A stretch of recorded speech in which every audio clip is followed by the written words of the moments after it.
Hi everybody, welcome to Season 3, Episode 24 of the Hard Truth Inside the Football Industry podcast with me, Philip Ideson, and Darragh McAnthony, Chairman and Co-owner of Peterborough United. And Darragh, you're enjoying the life in Dubai with a win this week. In fact, a couple of wins since we last spoke. And you're in California, you're working, and we did say we were going to try and do one episode while I was out here, just so fans don't think, oh, they're only coming back because they won some games. So we got to get into dispelling the myth of appearing on social media and not appearing. I get accused if we don't win, I'm not on social media. Mm-hmm. But if people go through, I've answered loads of people when we've lost games. Do you know what I mean? It's like, I've found that the days of coming out like 10 years ago and creating salacious headlines, slagging the team and everyone else off and having a temper tantrum doesn't really work. Mm-hmm. So I'll keep it minimum. I might put a meme up on Instagram if we win. I might say I'm getting into the jacuzzi like I did on Saturday. I never even mentioned the football. I was just like, it's a troll-free jacuzzi night. So there was no mention of football. So you're damned if you do, damned if you don't. But the podcast is consistent. I want to jump in and say, if we were after just listener numbers, we would only do it when you lose. Because then people want to hear a train wreck rather than they want to hear a victory dance. 100%. You're absolutely correct. And that is true. But I mean, as I said to someone on Saturday, I always discuss on the podcast, you know what I mean? And it's just, usually 9 times out of 10 when we do a podcast, it'll be with, not won, not a bad result. Look, you can enjoy a win. You can be really upset with a loss. I get it, It never gives you the right to be abusive. It never gives you the right to just slag someone off. Like I said, the wins aren't about me, by the way, because I don't play the football. Just like the losses aren't about me. I'm not out there playing. I don't pick the 11, the formation. So all I'll say is, yes, it's great when you win. And we obviously battered one of the best teams in the league on Saturday. We battered Wycombe. I said the Bolton was never a 5-0, anyone who watched it. We battered Fleetwood, but it was one of them. They got one. They were in our box heat map-wise once, I think, the whole game. And, pretty much low block to the side of the game. It's been pretty good. I mean, what we're doing at the moment is kind of what I expected since the start of the season as regards to looking formidable, looking competent, looking like we can control a game, looking like we can create a lot of chances. Is it too late? I don't know. At the end of the day, there's 15 games to go. Yes, there's ground to make up because what you've now got is you've got a League One that's probably as good as any League One there has been for a long old time. Yeah. You look at the teams who've all got their act together, the big teams, they're all winning. They're all really, League One previously has never been like this. I dare say, if you look at points tallies from the past, where we are now, we'd probably be in the playoffs. We'd be in amongst it. We'd be still in with a chance of getting to the top 2. Last year was a real eye opener. I think 6th place was like 80 points. Mm-hmm. It's carried on this year where the top 2 look like they both could end up hitting 100 points. So it's just a really, really good league, and that's a compliment to the league, the teams, better management, better players. Just sometimes it's that tough of a league. So, but we're still in it. Is that also we're even within a league, we're now seeing the gap between the haves and the have-nots, which is creating, less surprises, and that's why you've got the big points differential. Yeah, potentially. You've got your Plymouth, are not a small club. Mm-hmm. They've got a good crowd base. They're a good sized club. They were top 12 in the championship when I bought Peterborough. They're having their rise. They were very unlucky last year, and they're a bloody good team. I mean, it was a really good match on Saturday. They've got a brave manager. Made brave decisions early on with subs at 2-0 down. They've got players, a squad that they change a lot. They're in the final of the FL Trophy.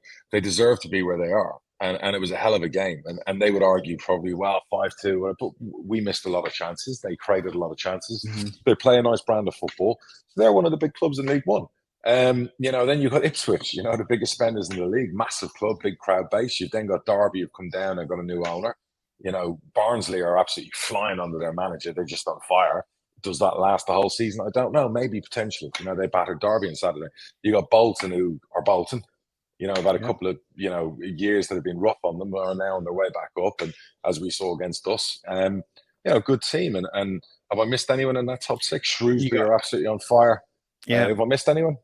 Let's see. Wednesday, obviously, winning the league by a mile. Barnsley, Bolton, Ipswich, Plymouth, Sheffield Wednesday. That's the top 6. And then even below you got Portsmouth, you got Charlton, who you play on Tuesday, I think. Yeah. Another ex-Premier League club, another massive club. So it's a great league. League One's like the Championship, isn't it? It's basically like it's the toughest, not the toughest, the most quality I've seen in League One. Look, in the old days, we beat Leeds and we beat Sheffield Wednesday in the past. And Sheffield United win our league and Southampton. And, last time we went up 2 years ago, was it Sunderland win our league and Hull pipped us to the title. And, but just seems to be this year, there's 7 or 8 clubs that are a cut above the rest. I'm not putting us in that. Yeah. My expectations were us to be in that, but we were just so poor in the first half of the season that's why we have such a mammoth task making up. I think we're like 18 points off the top 2. Never in a million years with our budget, with what we spent, and again, we having a go at me, whatever. Did I think with the players we had and the experience that we would, be 18 points off the top 2? I think we'd won 1 and 9 before Darren came back. It's crazy at League One. I think that's our worst one at League One level for probably in all the time I've been there, even the years we finished 7th, 8th, 9th, 10th.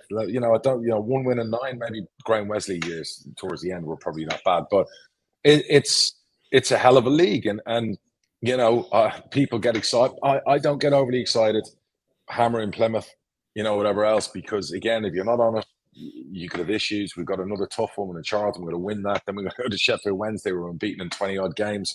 Don't concede goals. Going to have 35,000 fans there. It's going to be a big old task for us to really make up for the crap, run of results before to get in there. But my belief has never ever changed that I felt we had the squad and the players to mount an actual championship challenge. It just didn't materialize. But you're seeing now we do have a good squad. I mean, our bench on Saturday, Phil, no word of a lie, it was probably the most expensive in wages and probably the oldest bench. Someone said, there was a commentator on BBC that said, the strength of other people's squads compared to ours. And I was like, I found that insulting. On our bench on Saturday was Dan Butler, promotion winner, played in the championship. Frankie Kent, promotion winner, played in the championship. Ollie Norburn, again, experienced player, international player. Chando Fuchs. Who am I missing in there? I'm sure that Nathan Thompson, multiple promotions, played in the championship. And then obviously Chimanga, our new striker signing, and the goalie. I mean, it was over £1 million worth of wages on our bench on Saturday. Not in the squad was Joel Randall, Ricky J. Jones. Again, so there's some good squads in this league, and Plymouth have a great squad. Bolton have a good squad. But it's like everything else. If you're not on it, you're going to lose a football game. And the one thing I'll say for 7 games, even the Bolton game, we've been on it. We've been playing well. There's a certain identity to the way we play. Let's see if there's enough time left. We're going to have to be on an unbelievable run. We've got to be unbelievably consistent, probably win 70, 80% of what's left of our games to make a late run into the playoffs and see where that takes us if by chance we do that. But we're going to need some of those clubs above us to maybe win 1 and 3. And I'm not sure any of them are going to do that. It's just unbelievable. Every time you're watching and you're winning, you hear the commentator go, I'm Barnsley 3-0 up after 10 minutes. Yeah. I'm Bolton are 4-0 up after 40 minutes. And Sheffield Wednesday have got another clean sheet. And it's just like, God, it's relentless. So that's just the way it is. Look, that's our fault. If that's the way it's to be, it's because of what transpired before and, we didn't perform. That will be our fault. That's football. So how do you go into a game, or how do players go into a game like the Sheffield Wednesday game? You say 35,000 plus there. Is that a lift or is that intimidating?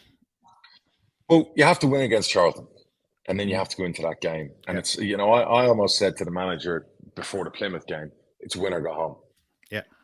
Like, it's win or go home. The level, it was 9 points. It was this, it was that. It's like, 15, 16 games to go. The margin for error, again, is just like slim as anything. So I think you have to go in and play to your strengths. I think if you go to Sheffield Wednesday and try and dig out a counter-attacking 1-0 win, they're going to turn you over and demolish you. So I think, we're at the point, we had the Trinity in the Hall of Fame on Friday night. We had the promotion squad together. I was gutted not to be there. And I said to Darren when he went to it, I said, take in that. Remember what it was like when we had those teams where we didn't give a fuck who we played. We didn't care if we were 2-0 down away at a top team.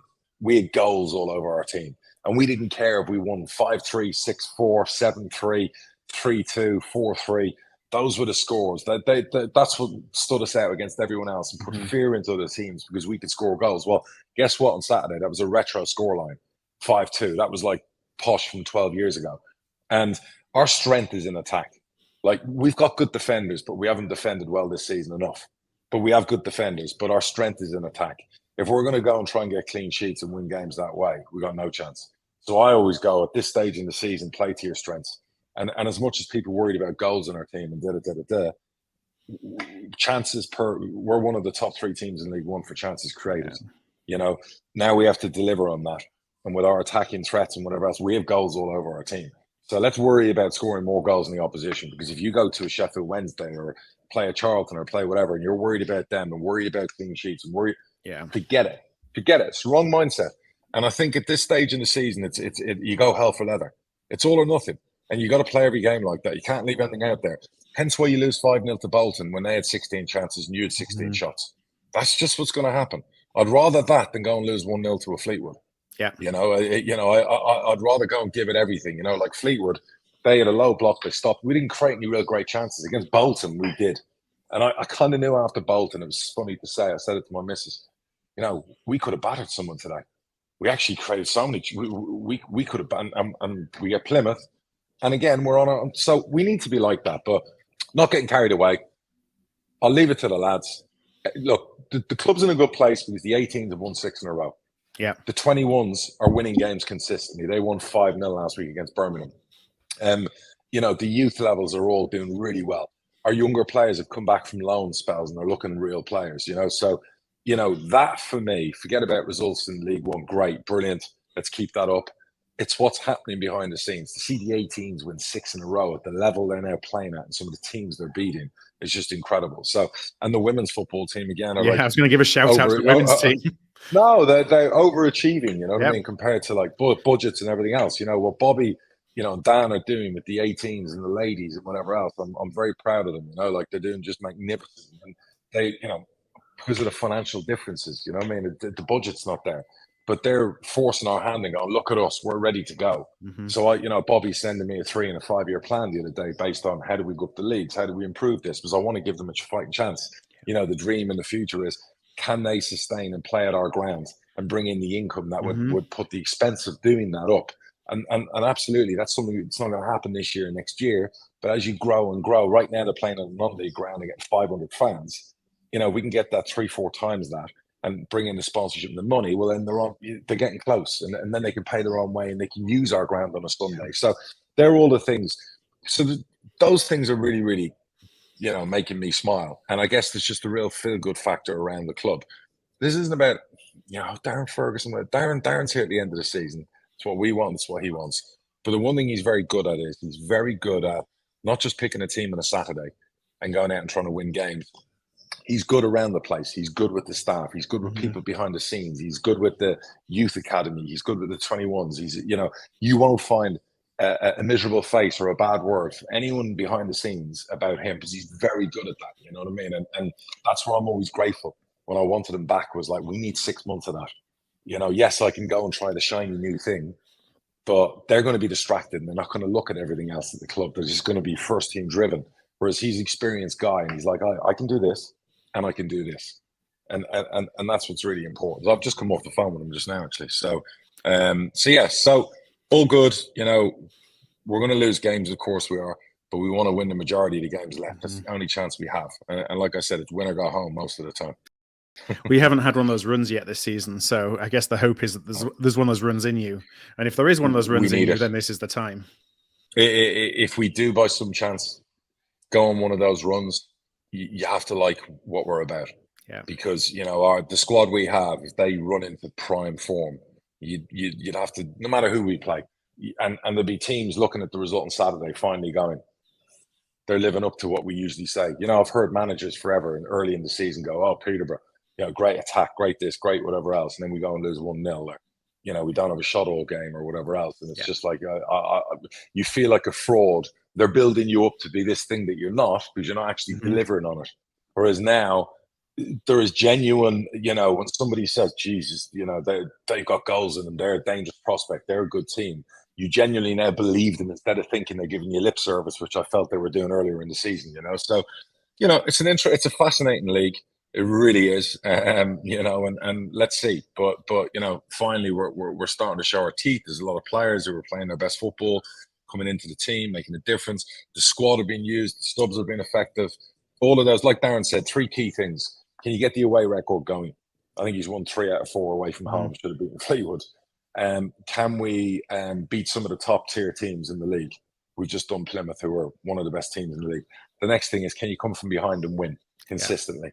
So you get those 3 things right, and do it at the right time, you got a chance. But let's see, at the end of it, I'm just happy for the fans. I'm happy for the fans who don't troll and don't moan and don't scream and shout, whatever else. Who just are so patient and persevere and stick with the team, and they're getting like just rewards and going, really enjoying this. That was a pleasure to watch. So that's nice to see.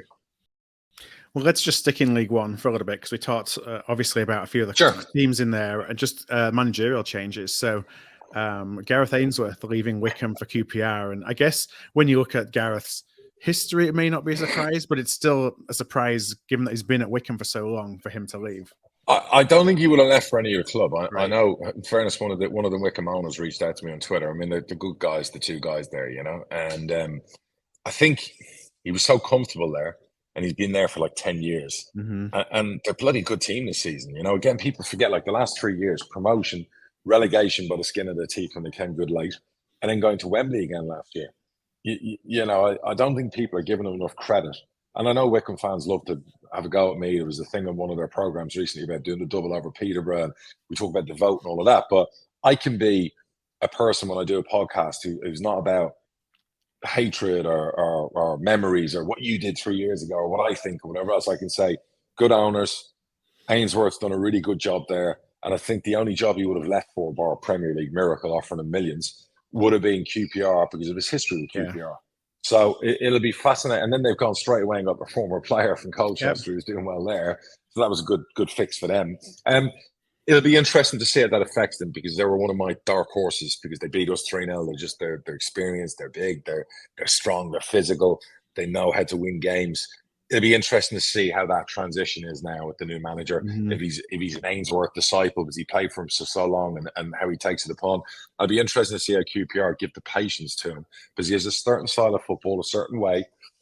Some people will love it, some people won't. I go back to Steve Evans, but he gets results. It's the way they are. They're very cute. They're very clever. I think it'll be a success at QPR. I do. So let's see. Yeah, I hope it's interesting you say about giving time, because you see these managers, Potter at Chelsea, another one. Right? Potter's getting the time. Right. Potter's getting time. I mean, he's getting time. He's getting time to fucking not win a lot of football games. I mean, he is. Say what you want about Chelsea. If that wasn't American owners, he'd have been sacked twice over. I mean, I think it's 1 win in 12. You're there you're at a club for 10 years. You build up, everything related to that club, and you take the risk to go. And 6 months later, you're out of a job. No doubt about it. I mean, look, let's not harp too much. He'll get paid 20 million if he does lose his job. So, and he'll be back in employment again. He's a very good manager. For whatever reason, it's not working. It's Chelsea are having a different reason from Liverpool, because Chelsea got 600 million reasons to be unhappy, but they've got 600 million reasons to be happy next summer, because some of the players they've recruited are unbelievable, and they're going to recruit more. Whereas Liverpool have a whole set of different reasons. And I just spoke to Darren on the phone and said, isn't it amazing the difference a good manager makes?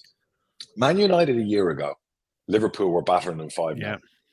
And if you'd said to me within 12 months, United were on for the quadruple, Liverpool were struggling to finish 10th, out of all the cups by February, I would have gone, something mad's happened. Klopp's left. He's been fired. And it just shows you what a good manager can do.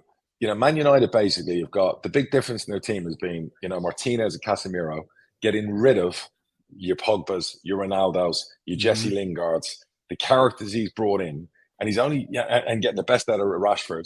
But if you look at the team, I think, who won on Saturday, the League Cup, or on Sunday, 9 of the 11 played against Brentford when they got battered was at 4-0. So that is good football management. Sometimes when fans go, like Liverpool fans and me at the moment, we go, we need 10 new players, we need to rebuild the whole thing. Sometimes you don't. You just need a good spine coming in, maybe 2 or 3. Yeah, it's just amazing. It's no different than the corporate world. I deal a lot in transformations in the corporate world, and it's oftentimes just the leader that has a different vision that re-inspires people. Change the leadership. Gets rid of some of the dead wood, but it's not about wholesale changes all the time. It's just tweaks and knowing which tweaks to do. Baby out with the bathwater. I saw somebody who I respect a lot who writes, as a young journalist. He follows me on Twitter, follows the Posh. He'd written a tweet a couple of weeks ago. And probably what went through my mind at stages this season, he'd written in the tweet, these players need to go. I'm sick of some of these. They've been here 3-4 years. We need a rebuild. We need this. We need that. I've always said it's not a rebuild, it's a retool. You know, rebuild is Steve Evans like 3-4 years ago, or whenever we hired him, we brought in 20 young players and went way outside our box and what we brought in. But I sympathised when he wrote the tweet. The only thing I didn't agree with was he said in the tweet, and someone else needs to build and recruit. You know, again, going, well, okay, fair enough. But I get all the anger about championship recruitment. It's a different wallet you're playing with. It's a bit difficult. But we've done all right in League One recruitment-wise over the years. It's, you know, you're enjoying the team on Saturday. They weren't just pulled out of the sky. They weren't signed on, you know, off the park and you're free and whatever else. It was put together. You know, some of the players have been here 3-4 years. They were put together in a period of time over 3 windows. So is that recruitment now suddenly, well, I can't have that. You know, if you want your team to get out of League One and get promoted, what's the problem with the recruitment that's done well enough to get them out of there a few times? So, you know, of course, mistakes are always made in recruitment and nothing's ever perfect. But it just made me think when I was reading it, going, sometimes I lie in bed thinking and saying, hey, strip the whole lot. 14 have got to leave. 14 have got to come in. And it's the emotion of seeing a shit performance, the emotion of seeing your team lose. It's the emotion of going, sometimes just football's such an emotional game that, you know, as my missus said to me yesterday, she's amazing. When you lose 2 or 3 games, you never feel like winning. I know what you're like. Well, I'm like, yeah, because you can't see where your next win's coming from. And all you tend to react too emotionally, and just everything is like, managers get fired really quickly, you know, and whatever. And I've always said I've changed over time where now I actually don't necessarily fire management for results. It's the whole thing.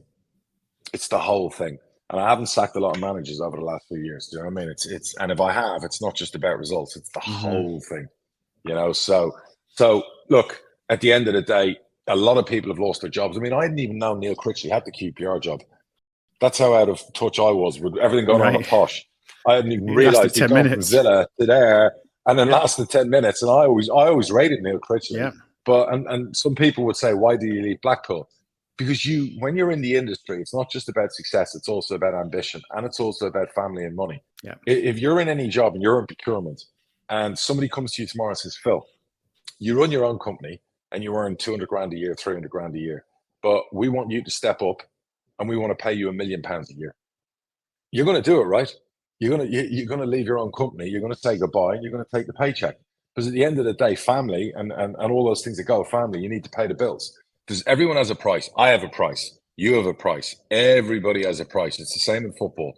So don't ever think, oh, a manager should be loyal and stay there. If they're on 200 grand and someone else offers them 700-800 grand, they're going to go.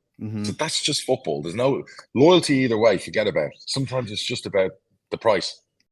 Yeah, you know, when I was in the early days of my career, I definitely moved a few times for money. And, you know, you look back in and think, was that the right move? But, you know, I mean, that's part of you can't blame people for doing it. Only us as supporters are passionate about our own club at the end of the day. And, you know, you as an owner, passionate about your club. The people within the game, yes, they may build affinity to your clubs, but at the end of the day, their family comes first. I was 19 when I was working in timeshare, 19, 20, and I did really well in my first 6 months. And I got headhunted after 6 months to go work in Hong Kong, and I agreed to go. Then it fell down at the last minute because the guy who was going and doing it all, there was visa issues. So another company recruited me, and they were paying me £2,000 extra a month. I was earning commission of £1,000 a week, and this was 28 years ago. And this other company paid me £2,000 a month extra. And my old boss, 2 months in, came back to me and said, we were drinking all in the same place one night. He said, what will it take to get you back? And I'll give you a team, and I'll do this and do whatever else. And I said, well, match what I'm on and give me a penthouse. And I want a jacuzzi in the penthouse. You know? And he was like, I was like 20, 21. And I said, no, I want a car. And he was like, done. Come on Monday. And he said, I'll give you the keys to the place. I'll give you the car. And I'll make sure you have everything you need. And that was it. So sometimes you're a whore for a better offer. Yeah. There was I knew the way the industry worked. People got fired all the time. You know, sales staff were wiped out all the time. You had a new project director the following week with a whole new team. So it was, for me, it was the price of the check, the bigger check, I was gone. Yeah, I read something this morning about Mark Hughes, how he's just had his year anniversary of being our manager, and now he's the 40th longest serving manager in the EFL or something crazy. After only a year in the job. Crazy. is mad. I mean, the Championship, I think, have got rid of 85% of their managers this Yeah. year. You know, Karl Robinson, I think, lost his job yesterday. He did. Yeah. Yeah. So I like Karl. But I mean, if he was honest with himself, two things. Well, it reminded me maybe of Darren the second time round there, where it just got stale. So you have to do one or two things: you get rid of the manager, or you get rid of the whole team. And obviously, the appetite in Oxford was the team's better than the manager, so we get rid of him. Obviously, Carl's done all right there. He's taken them to playoff finals. You know, they've played some good football, but it's obviously after 5 years got stale. But he'd also, you know, argue he wanted to buy Jack Marriott in January. Mm-hmm. You know, he rang me personally over and over. He wanted that goal scorer, and I told him, you know, he's going to the highest bidder, and he was like, "Well, we can only do, you know, a loan deal." And I said, "Well, I'm sorry, he's not available for loan." And they made offers and whatever else. But at the end of the day, he needed a goal scorer, and he felt obviously that was like a missing thing for him that you know was a big part of their struggles. And I felt for him because you know, Carl had always told me he had 3 or 4 of the richest owners in the Football League. You know, so I was always fair play. You know, they've got a training ground project, they've got a stadium project, they've got some serious wealth. You know, sometimes you have to go the extra mile for your manager. You got to do what you got to do. And I don't want headlines in the Oxford press saying I'm having a go at their owners. I'm not. I'm just saying what my experience with Carl was. The constraints that he was working under. Yeah, which is fine because maybe it's the right way to do things. Yeah. Maybe, you know, I can't criticize any League One club. And if you're going to write an article, put this in there without the headline, that maybe it was the right thing to do for them. They don't want a bloated budget because we've got ahead of ourselves at times and we've overspent and we've overpaid. And then you're left with a whole different set of headaches that you're trying to navigate yourself out of. As much as you want to please your fans, at the end of the day, you want to do things the right way and pay your bills and run a sustainable ship. Hence all the stuff this week with the EFL and you know the review and the paper that's come out and the suggestions from the government are going to get involved. So you know that's the reason we're here in the first place. Because so many clubs got in trouble. So fair play if that's the route that we're going down. But if someone asked me in Oxford a few weeks ago, would you fire Karl? And I was like at the time, yes, I would have. You know, because there's no way. With that squad, they should be anywhere where they are in the league. So again, it's a case of do you stick with him and get rid of the squad? But I guess they're worried about where they are. But it's a good team. Yeah, and I feel like Karl will get another good job. I mean, I think that, like you say, maybe 1,000,000%. You know, he's a good manager. Listen, the problem there is the competition. He's going to be up against Grant McCann. He could be up against Darren Ferguson in the summer. You're going to have some very good managers on the block free, you know, that are out there. So it will be interesting to see. But maybe it had gone stale and he had his opportunity during COVID when they squeezed in and they were in the playoffs, you know, the whole vote thing and whatever else. And they got to the final and they lost to Wycombe. So maybe that was their one chance.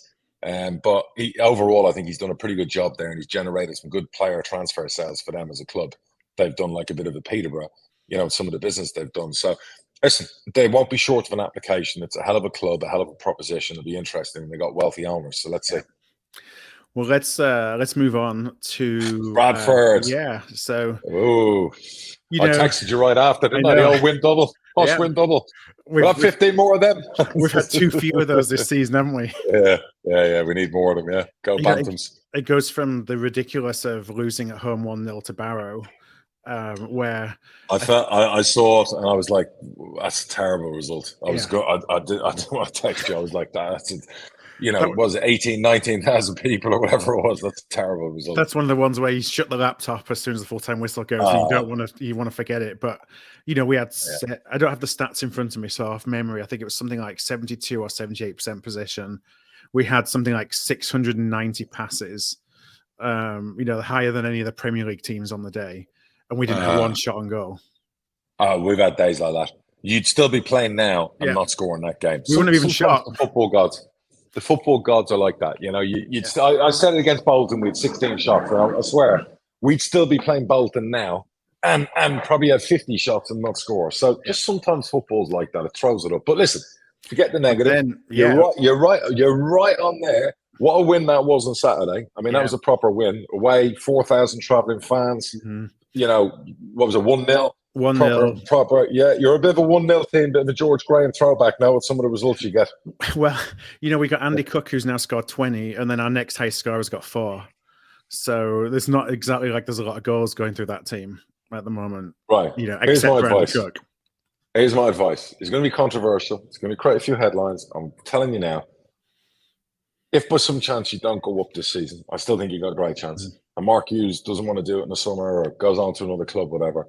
I told you to hire Steve Evans a couple of years ago, and I realised Stephen had driven a bit of a rotten run. Go convince Darren Ferguson to travel further than 50 miles from his home. Yeah. And getting out of Bradford. If you want champagne football, proper football, you know, I'm talking like you've seen it with the posh and whatever else. And everyone criticize him about the championship, whatever else. Phenomenal manager, promotion winner, multiple promotions out of League Two, by the way, has rebuilt clubs who've gone down like Donny.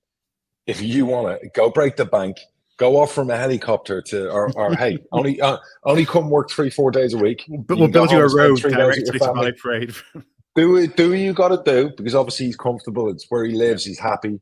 But like I'm telling you now, you know, I would take it to the bank. If I could bet, I'd go to the bookies myself. Do you know what I mean? Like, you know, on that one, you know. So I'm just saying, if Sparky decides to move on, if Bradford for whatever reason are back to square one on the management thing, go and get the gaffer. You know what I mean? Because, you know, I'm sure he'll have his own ambitions and he'll probably want to manage in fucking Europe or maybe, I don't know, in the championship, whatever else. But when a club like Bradford calls and the project's right and there's a project in front of it, yeah, any top manager should want to take that jump.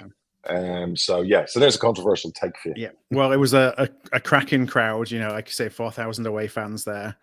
Making a lot of noise. We're doing tickets for a $5 this weekend. We got Colchester at home on Saturday, so you know, trying to get 20,000 plus there on Saturday. I mean, it's really fun. I mean, I know we talk about it all the time, but you shouldn't need to give your tickets away. You shouldn't need to. I'd be charging more, but I'd make sure that you're winning 3-4 and 5-1 and 5-2 at home. I'd be saying, look, you can have your $5 and your 1-0 last minute winner. Or you can go and spend, you know, 30 quid or whatever it might be, and you can have 5-2, 5-3, 20 chances. You know that crowd. I'm sure they'd happily pay for some champagne football. You know what I mean? But listen, the $5 thing works, I guess, and it fills the place up. But we'd have 18,000 without it. So correct. Let's see how far we go with it. Correct. If you're winning every week and scoring loads of goals, a club that size, you wouldn't need to be offering a $5, would you? No. So fair play to the club. But no, so it was great. A great win. Who do we have coming up? We've got Gillingham away tomorrow. Perfect. You know, one of those where we should have played them when they couldn't find a goal. And we'll see.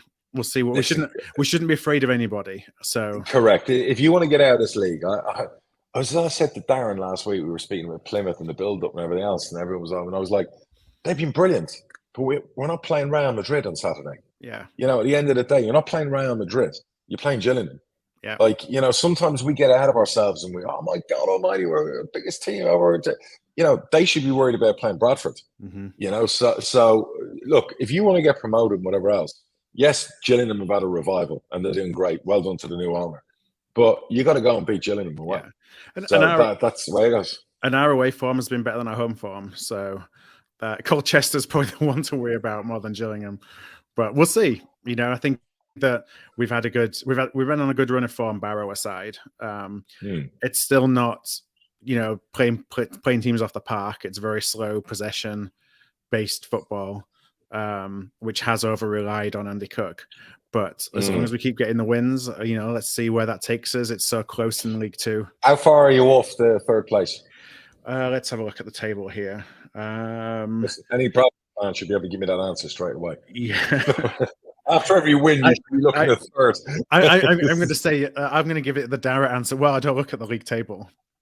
And I'll be honest with you, only on Saturday after the 5-2 that I said to Darren Ferguson on the phone, Gaff, for the first time all season, I've just had a quick peek. We're 18 points behind Plymouth with 2 games in hand. How do you fancy making 12 points up in 15 games? I think I had 20 drinks at the time. No chance. Okay. But yeah, and he was like, will you stop getting carried away? I'm like, sorry. Like, okay. So we are 6 points off Stevenage in third. Come on. So, come on. Yeah, we're on 51. Teams in the playoff, 52, 52, 54, 55. And then Stevenage in third, 57. And Carlisle in second, 58. So we're 7 points off second with 2 in hand. Therein lies the difference of League One and League Two. We're on the same points as you, and we're Yeah. 18 points off automatic promotion. Yeah. You're 6 points off automatic promotion. You're 1 point from the top 6, and we're Top basically 7, top 7, and we're 7-8 points off the top 6. I mean, that there is your difference of maybe quality, dare I say, in League One, League Two. So, you look at mad. What have we got? So, and ironically, Sheffield Wednesday have the same points in top place as Leyton Orient do. Mad. But then there's Leyton Orient are flying. Listen, Orient are up. Orient are up. And fair play, I'll give a shout out to Carlisle. We don't speak about Carlisle. Mm-hmm. They're absolutely flying. I mean, scoring goals, putting up wins, fair play. I think they have a manager who's come back 3 or 4 times, haven't they? So Paul Simpson, is it Paul Simpson? Paul Simpson, that's the one. Yeah, and he came back when they were in the crap last year. From memory serves me right, they were looking at bottom 2 when he came back in. Good football management. So again, flying. And they're another one of those where 4-0 up at halftime this week, they just fly out the gates, and we can say fair credit. Interesting. I looked at the top 7 in League Two. I couldn't call any of it, and even the teams behind. Swindon are obviously right behind you. Salford are having the best season of their life in League Two. Then we drop to non-league and see, Notts County, fucking they lost on Saturday. Fucking here come Wrexham. I mean, my God Almighty! I was kind of like, every point counts, doesn't it, in that one? Yeah, you're almost calling time on the season the minute that happened with 2 games in hand. So it was like 2 points behind, 2 games in hand for Wrexham. You can't see Wrexham losing another game, can you? So it's just fascinating, The leagues are all, bar the Championship, which is turning into be a bit boring. I know Middlesbrough were nearly making up ground with Sheffield United, but you're pretty much going, Burnley, Sheffield United are going up. League One, you're saying Sheffield Wednesday, Plymouth, I still think will go up. League Two, you're thinking, I think Carlisle are on fire. They'll go up with Leyton Orient, and then it's going to be, can Stevenage regain what they were doing well, because they've obviously lost steam recently. So it's interesting this early. How about, so we got the Premier League. Who's your 3 to go down at this stage in the Premier League? Southampton. I think Everton will go down. You think this is their time? I do, because I don't think they have any goals in their team. Southampton, Everton, and who would I pick out of that? A bit higher up. There's one team that could fall, who's like maybe 6-7 places above there. Yeah, I'm not sure. On form, Palace are struggling. I was going to say, but I watched Liverpool fucking useless against Palace, and it was the most boring game. I watched it here in Dubai the other night. It was like Liverpool were awful. I'm not as awful as the second half against Real Madrid, but awful. I think there'll be a surprise. Could be Palace, could be Leicester. I don't want either of those teams to go down. I like the people behind the scenes, but I mean, who knows? But I think Southampton, Everton, and one other one. So it'll be interesting to see. That's that. Let's not talk about the top of the Premier League or Liverpool. So we've spoken enough about Liverpool. You already threw in Real Madrid, so that's enough on that one.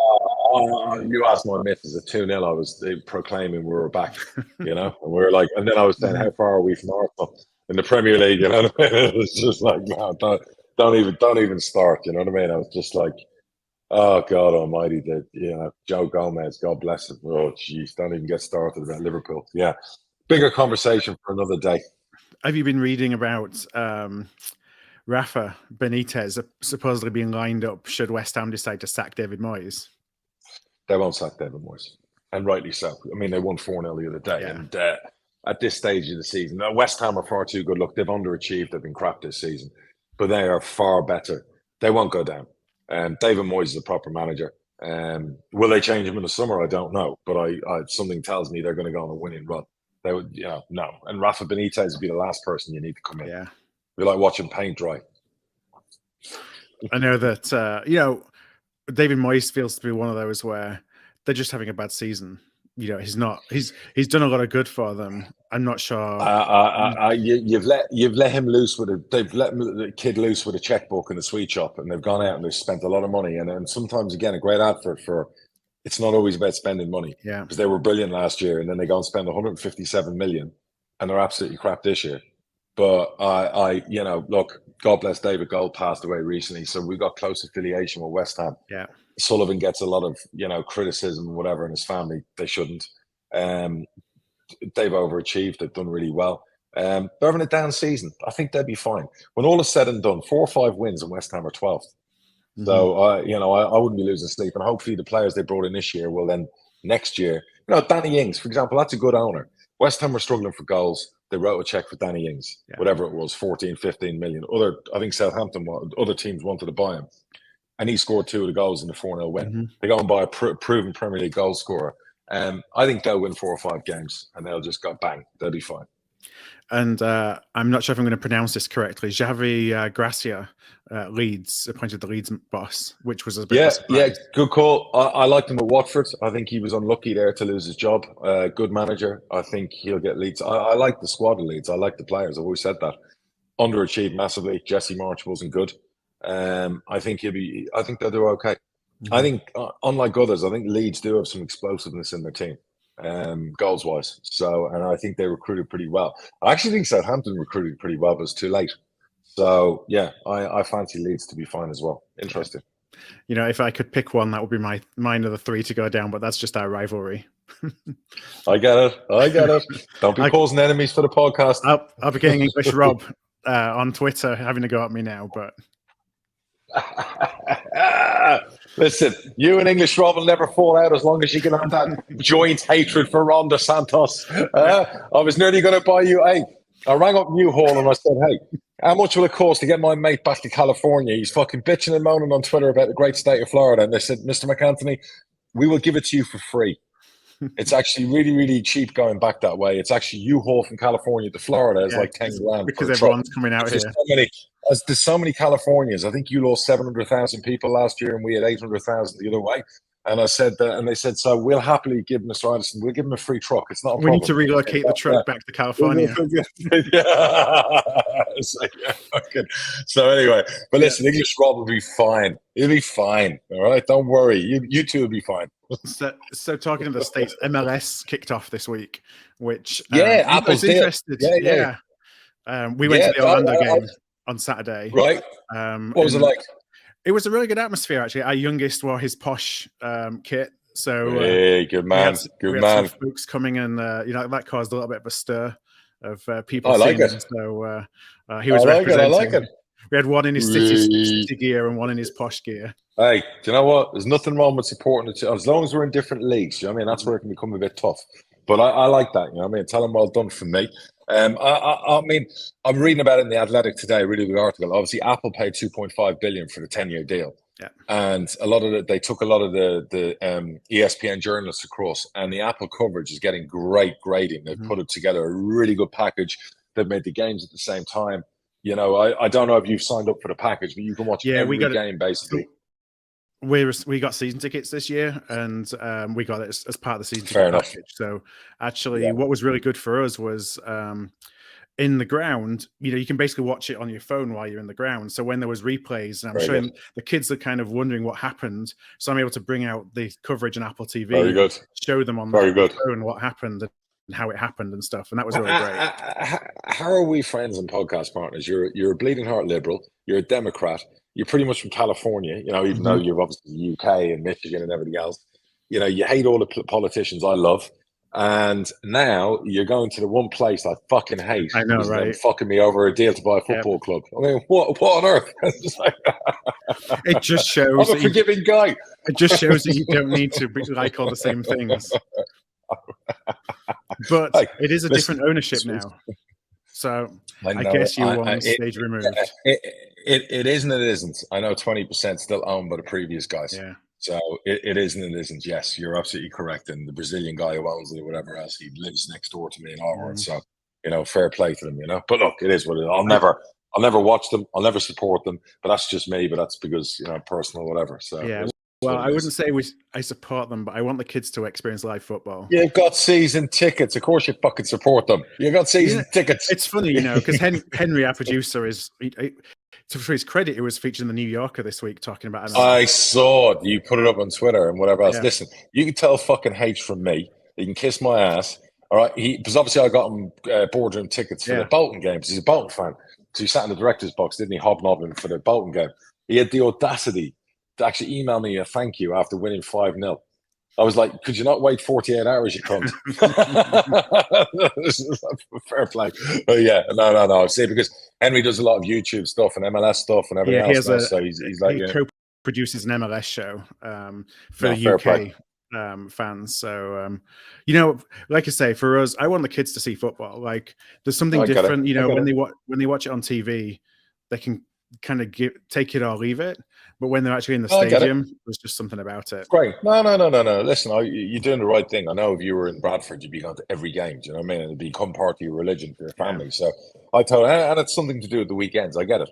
Look, if there was an NFL team on our doorstep, I'd be a season ticket holder every Sunday. I'd be at a game. If someone else opened up another soccer franchise, I'd probably be involved. It's just them I can't be. So that's just a principle thing after getting fucked in that deal. But anyway, well, look, let's answer a few questions. Or do we want to talk about quickly the football? This week, I mean, Sky, Talk Sport, BBC, everyone's come on to me while I'm on holiday about obviously what's it called? The white paper that was produced, about football. Yeah. So let's finish wrapping up on Apple TV. I want to say we've talked a lot about EFL and the EFL broadcast deal. Yes. And bubble. Apple has to be the blueprint for what the EFL does. The ability to watch any game at any time for any supporter has to be what they do. I saw it. It was Kieran Maguire the other day posted something on Twitter about an article in the Mail about there was double money were being offered for the EFL rights. I've said this all along. We go and sell to a streamer. I know DAZN are in conversations. Other ones, Sky, at 100 million. We have to sell to the highest bidder, or can we just go and explore the whole EFL Plus thing I spoke about? Because if these people are going to pay 200 million, who's to say we can't get more doing it ourselves? But maybe for now we take the deal. We take it for, I wouldn't be signing 5 and 10 year deals. I'd be signing 3-year deals because I just think this is going to get more expensive. But Apple and Amazon have to come to the party. If they're doing MLS, they've got to be, with all due respect, our EFL have got bigger viewing figures than the MLS. So if Apple are paying 2.5 billion for the MLS over 10 years, that's 250 million a year. So, they got to be writing us a check for 300 million. Look at because with all due, the cumulative viewing figures for MLS is nothing compared to the EFL. If Apple go and get the EFL, it would be a massive feather in their cap, like massive. And they could write 300 million for them is like you and me spending $2. So they could go and write that check right now. So I'm excited about that. So this white paper then. So I have to admit I've not really seen too much of what's in it with all my travel that I've been on. So what are some of the key findings then, or key recommendations? It's the wish list about sharing more money, making sure the owners and directors test is stronger, things that will benefit fans, protecting football clubs, institutions. Basically making sure rogue ownership isn't in place. The biggest thing in there that everyone who owns a football club would be like, potentially not forcing, but encouraging the Premier League to spread the wealth a little bit better. So, without getting controversial, I didn't want to go on any of the media things because I'm on holiday. I need to see more in action. I need to see more of what's coming. But the wish list would be, look, Premier League, there's a few owners now in the Premier League worried about the oversight and the regulation coming from government. Oversight and, potentially being overreach. Sit down with Rick Parry and do a deal. Yeah. You've had like 2 years to do this. You knew this was coming. Well, be proactive, so get in front of it, do a deal. We all know the deal's not right. We all know that the pyramid is like, the way it's split, the money and everything else, that we're starving down here. We are 7 rungs down in the first class cabin at the back, but we're bringing a lot more to the party than maybe them in the back and the bottom of the Titanic. So, you're going to have to start writing bigger checks. You're going to have to start doing better deals. You're going to have to start giving us a fair shake. And that goes for the EFL too. You love giving the Championship a lot of the money, but, there's some bigger clubs in League One and League Two than are in the Championship, with all due respect. So, again, can we look at the disparity there where we get 12, you get 8, and then they get the rest? So, in COVID, some of those clubs got 4 and 5 million. I think we got 1 million or whatever it was. So, heck, can we look at shaking the whole thing up? It has to happen. It's long overdue. I'm all for better governance. I'm all for making sure there's no rogue owners, so we don't have a Bury and we don't have a situation that's happened before. But something has to give. I don't know how the government and how this is going to implicate or force things to happen. Mark Palios is one speaking about it. He speaks very well because of his experience within the game and the industry. And he was very right that we all have to get our own house in order as well. It's all very well us screaming and shouting while Peterborough carries millions in debt that maybe it shouldn't and needs to get its own house in order and be more self-sustainable. So, it's definitely, I think, a period, the next 3 to 5 years, of more growth, more wealth shared, more clubs getting their act together, and making it more affordable for fans to go to games. All those things need to happen. Do you know what I mean? So, and I think we all have to look at ourselves and look in the mirror and go, can we do better running our football clubs? Right. But none of those things are going to happen because it's the right thing to do, though, are they? So it's like, what you think of it as being a negotiation, so you need to create some bargaining chips. 100%. Like where I'll tell you what was interesting, chips? Phil. I'll tell you what was really interesting, and I like this. How long have I been moaning every transfer window about 900 million out of $1 billion going out the door and abroad? Going off to Italy, going off to France, Chelsea. Oh, there's another £20 million. There's another 19, 20-year-old in, I don't know, the Ukraine or wherever he was playing football. Oh, let's write a check for 20 million. Another kid in France we've never heard of, 28 million. Yeah, but EFL players are too expensive. I'll tell you what I liked in there was it was very much mentioned about the amount of transfer fees that have left the UK and gone overseas, saying if the Premier League can keep spending £1 billion every transfer window, they can definitely redo some of the money in the pyramid. Yeah. They can afford to, because I think there was mention about a levy coming in. If you spend money, it's like a 10% levy that goes back into the Football League. I'd mentioned that idea before as well. And obviously a few of the owners shit themselves and people in the Premier League, right, can't do that. Yeah, but you're spending another, I mean, you see some of the players that were bought in January and they're in, say, the Chelsea team and other teams. With all due respect, you're telling me the talent isn't in the EFL. There's a lot of talent in the EFL. So, yeah, I've always said that. To me, there's a disparity and it needs to happen. So, and that strengthens the England team ultimately as well, because I was reading about bemusement across Europe about the sums of figures that were spent by English clubs, both sending money out, but just amongst themselves as well. If we're starving those foreign leagues of that money, then they don't have the money to put into the development of their own international players to go through their international leagues, and the English system does. I agree with you. We're writing checks to, Germany, to Italy, to Spain, like mammoth checks. Amounts that are just like the boy who came for, I forget, was he Shakhtar Donetsk? 90 million, the boy Chelsea brought in or whatever else. I mean, the Argentinian lad who came from Benfica, 126 million. I'm just like, come on. Like, I get it, but there's some tremendous young English talents. Don't tell me that Declan Rice isn't worth X amount when you see that guy. Come on. There's some bloody good talent in the UK. So again, we have to, let's see what happens. Time's going to tell. But if I were the Premier League, I'd be having those meetings now and shifting the narrative and coming out with good news. And if you don't want it to happen, if you don't want it, I don't know where we go from there, where legally it has to happen, because where there's going to be a regulator, that's government. Yeah, and maybe that's the chip. And the Premier League pay for it. So I don't know. Does the Premier League go get ahead of it now, do a deal, and say to the EFL, but you got to tell the government we don't need oversight. And that's probably we don't need a regulator. That's probably what. That's the bargaining. I don't know. They've missed the boat. Maybe they've missed the boat. Yeah. Maybe they've missed the boat. I don't know. So, but it needs to change. Well, let's wrap up with a question we have from Jacob, who's an Exeter fan. Yes. Jacob says, love what Dara has done over the years at Posh and envious of such a great owner from an outside perspective. I want to say, as an Exeter fan, there's a lot of clubs that are envious of what you're doing at Exeter as well. So the setup there is really good. As a Bradford fan, I look at what you've achieved at Exeter and just think it's wonderful. So I will say that. Now, his question, he has a couple of questions, but I think one is a little bit dependent on the owner. So I'm going to go to the second question, which is, how much would it cost, generally speaking, to buy a club in each one of the different leagues? Like, what's the general range of a League Two, League One championship club from a valuation? Millions. I've always said that. People laughed at my valuation of Peterborough, but when I did my deal a few years ago, it valued the club at like 12, 13. We turned down, myself, my two partners, over 16 for it in the summer. That was without the stadium.